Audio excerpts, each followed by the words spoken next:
Donc, Monsieur Sartier, donc j'ai dit que le comité interministériel de handicap du début février parle d'un doublement du nombre de places dans l'emploi accompagné. Bon, nous, on forme le vœu, enfin, je forme le vœu, je parle en jeu, que ça profite également à nos handicaps et puis aux troubles du spectre autistique, parce que je pense que là aussi, l'exemple de l'inclusion montre l'importance de l'emploi accompagné. Et de ce qu'a fait Sébastien Calvo, en l'occurrence, à Toulouse. Donc, alors après, c'est la question que je posais dans mon diaporama. Quid, et vous avez des nouvelles, je crois, de la prescription de l'emploi accompagné par le service public de l'emploi, Cap Emploi, Pôle emploi, mission locale.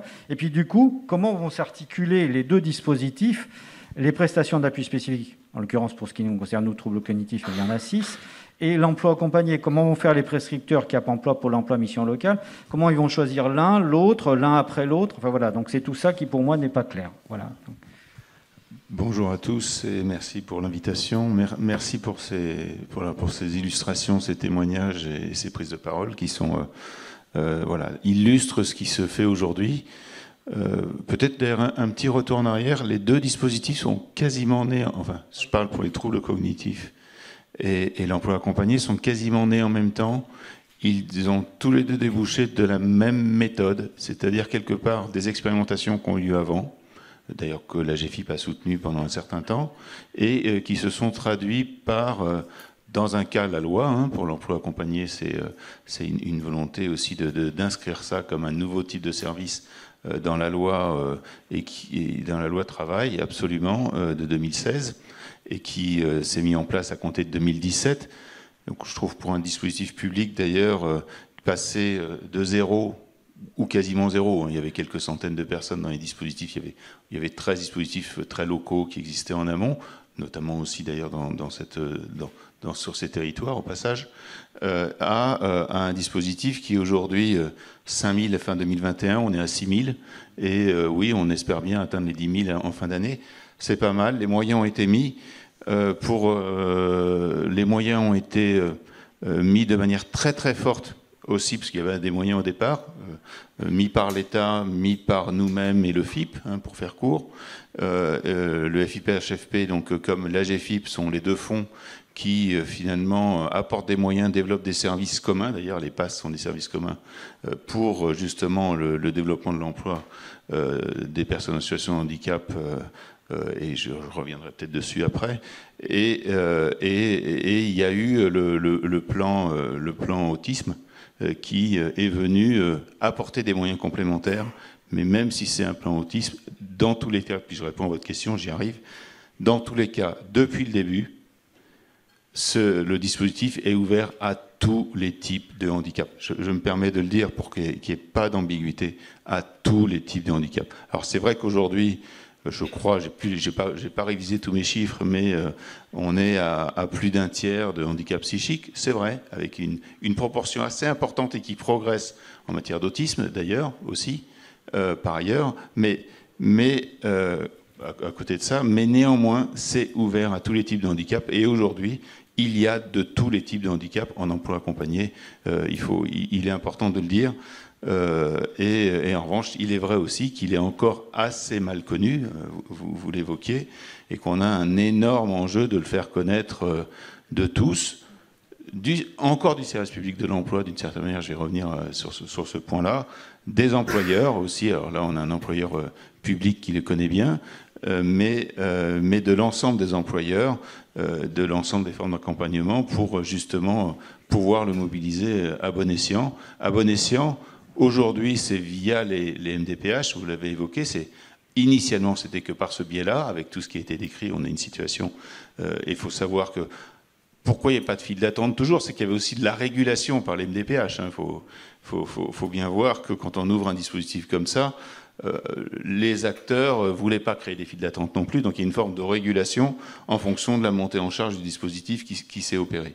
Et puis depuis, je crois que c'est 2020, si je ne me trompe pas, l'été 2020, dans le cadre, l'ouverture a été faite au SPE. 30 juillet 2020. Oui, c'est ça. Oui, c'est ça, 2020, si je ne me trompe pas, été 2020.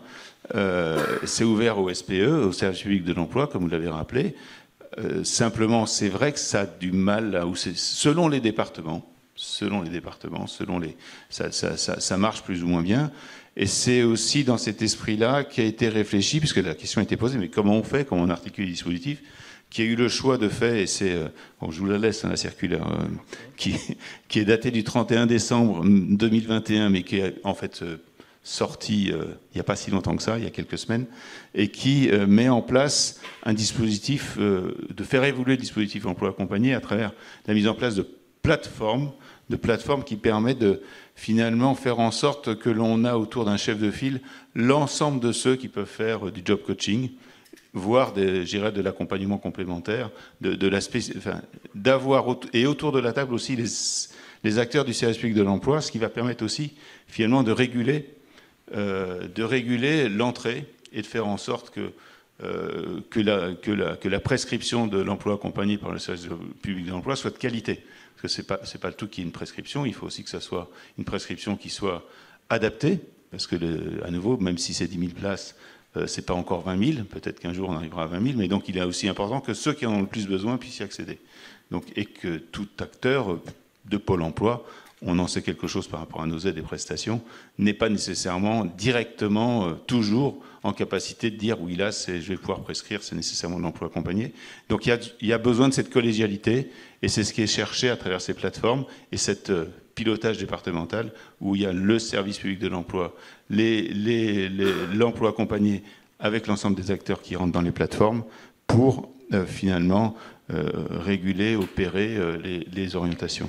Donc les modalités de régulation sont décrites dans cette circulaire et on en saura plus dans le concret, comment ça se passe. Des comités de suivi départementaux, des comités de pilotage régionaux où on trouve les acteurs qui développent l'emploi accompagné et le SPE, avec une représentation des MDPH, des comités de suivi départementaux, j'irai avec les mêmes acteurs et surtout les acteurs de l'emploi accompagné qui sont sur le territoire. Donc, et les prestations d'appui spécifiques perdurent, elles continuent. Alors, elles ont, depuis le début, de toute façon, cette articulation est évoquée hein, depuis 2017, et on a toujours eu des prestations d'appui spécifiques. Avant, elles s'appelaient les PPS, pour ceux qui prestations ponctuelles spécifiques. C'est la même chose, hein, on change les noms, mais c'est la même chose. On a un peu fait évoluer.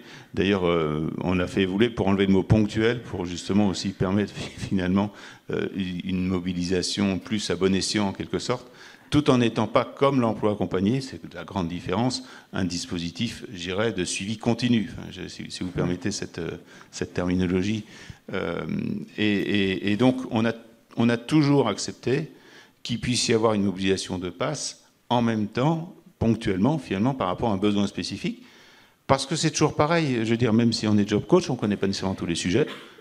Et donc, à un moment donné, d'avoir l'apport du bon spécialiste au bon moment, on ne va pas l'interdire. C'est ça l'esprit.